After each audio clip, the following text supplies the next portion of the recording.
आज हम बात करते हैं अपने ग्रंथों को लेकर। ग्रंथों में यानी हमारी भावनाएं जिनसे जुड़ी हुई होती हैं। आप कहेंगे कि आज बात ग्रंथों को लेकर हो रही है, भावनाओं को लेकर हो रही है। जी, बातें बहुत सारी होती हैं, समाज को लेकर होती। कभी कभी हम समाज में, घर में, परिवार में सभी चीज़ों से जुड़े हुए होते हैं।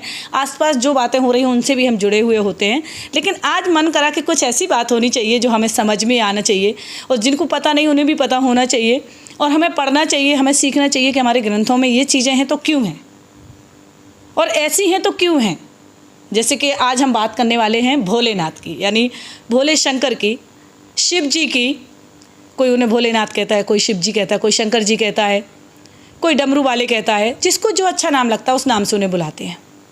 भाई भोलेनाथ इसलिए क्योंकि वो भोले बहुत हैं।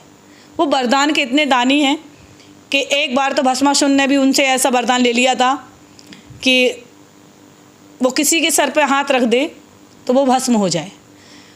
भस्मासुर के मन में आया कि पार्वती जी इतनी सुंदर हैं और मुझे ऐसे आसानी से तो पार्वती जी मिलने वाली हैं नहीं, तो भोलेनाथ से ही वरदान लेते हैं, क्योंकि भोलेनाथ बहुत शक्तिशाली हैं और उनके रहते तो हमें देवी जी मिलने वाली नहीं हैं।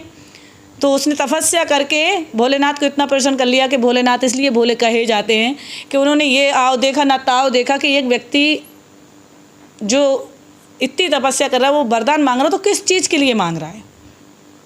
उसने कहा भोलेनाथ जी मैंने बहुत तपस्या की और आप खुश हैं तो मुझे वरदान देना चाहते हैं, तो आप मुझे वरदान दीजिए कि मैं जिसके सिर पे हाथ रख दूं वही भस्म हो जाए। भोलेनाथ ने कहा तथास्तु। बस फिर क्या था, भस्मासुर ने शुरू कर दिया भोलेनाथ को पीछा करना,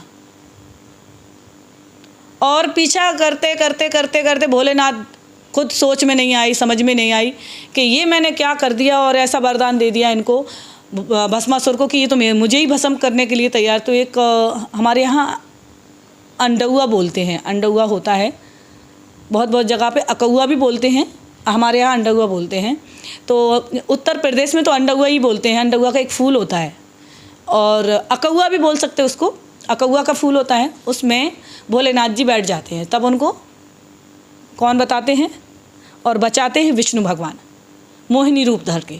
तो आज भोलेनाथ की हम बात कर रहे हैं। भोलेनाथ की ऐसी बात कर रहे हैं कि भोलेनाथ का जो गले में जो सांप होता है ना, आप समझ सकते हैं वो सांप कितना भारी होगा, कितने वजन का होगा।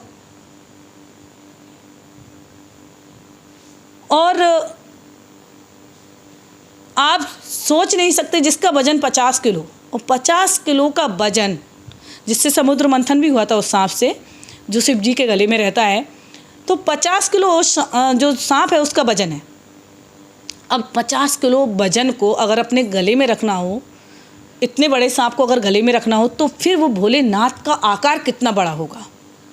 सोचिए आप कितना बड़ा आकार होगा कि 50 किलो के वजन के सांप को अपने गले में रखने के लिए इतना बड़ा आकार होगा भोलेनाथ का। इतने बड़े कंधे होंगे कि ओफो, एक बार कल्पना करो कि 50 किलो अपने कंधों पर रखने की सोचो कि हम कैसे रख सकते हैं, 2400 घंटे हम कैसे रख सकते हैं इतना वजन। तो 50 किलो के सांप को वो अपने कंधे पर रख के चलते हैं। तो अब जब इतने बड़े सांप को वो अपने कंधे पर रखते हैं तो भोलेनाथ का आकार बहुत बड़ा। और भोलेनाथ किस पर बैठ के चलते ये भी सोचिए आप, नंदी पर। तो नंदी पर सोचिए भोलेनाथ को बिठाने के लिए कितना बड़ा आकार नंदी का होगा। मतलब आप प्राणों में समझ सकते हो कि हमें वो चीज़ें देखने को मिलती हैं जो हम सोच नहीं सकते, समझ नहीं सकते। पर देखिए, पढ़कर देखिए। और मैं आप सबसे पूछना चाहती हूँ, मैं बता सकती हूँ लेकिन मैं आप सबसे पूछना चाहती हूँ, आप मेरी वीडियो देख रहे हैं और वीडियो बताइए, जो सांप शिव जी के गले में है उसका नाम क्या है। आप लोग पढ़ेंगे, पता चलेगा शिव जी के गले में जो सांप पड़ा हुआ है उसका नाम क्या है, जो लिपटा हुआ है शिव जी के गले में उस सांप का नाम क्या है। भोलेनाथ की तो महिमा ही निराली है। सावन के महीने में आते हैं, सबसे पहले आ जाते हैं। क्योंकि क्यों मनाते हैं शिव जी को, क्योंकि सावन के महीने में सांप बिच्छू सभी तरह के कीड़े मकोड़े उखड़ के ज़मीन में से आ जाते हैं। पता है आपको, ज़मीन में से निकल के आ जाते हैं, क्योंकि जैसे ही पानी निकलता है जो ज़मीन में छुपे हुए जीव होते हैं वो बाहर निकल के आ जाते हैं। क्योंकि वो ज़मीन जो गर्म, इतनी गर्माहट ज़मीन अंदर देती है कि जीव जो है ना वो बाहर निकलने की सोचता है। तो पूरा सावन के महीने शिव जी को मनाया जाता है, क्योंकि इससे क्या होता है कि जो सांप बिच्छू जो भी ज़मीन में से निकले हैं वो अंदर बैठ जाएं, किसी को नुकसान ना पहुंचाएं, अपने अच्छी तरीके से बाहर आए, अच्छी तरीके से अंदर चले जाएं ज़मीन के। क्योंकि अगर बाहर निकलते हैं तो किसी भी बच्चे को, किसी बड़े बूढ़े को, किसी को नुकसान ना पहुंचाए। इसलिए सावन का महीना पूरा कहते हैं कि भाई इस महीने में कुछ खाना नहीं है, क्योंकि इस महीने क्या होता है कि बहुत सारे ऐसे पौधे भी उत्पन्न हो जाते हैं जिनकी हमें ज़रूरत नहीं होती है, और उनकी जो चीज़ें होती हैं, जो गैस होती है, वो खाने के अंदर चली जाती है। तो मक्खी भी बहुत पैदा हो जाती है सावन के महीने में, तो हर खाने पे बैठने लगती है, तो बीमारियां इतनी फैलती हैं। तो इस वजह से कह देते हैं कि हमें व्रत में रहना है, हमें उपवास रखना है, हमें शिव जी का भजन करना है, हमें शिव जी की पूजा करनी है, हमें शिव जी के लिए उपवास रखना है।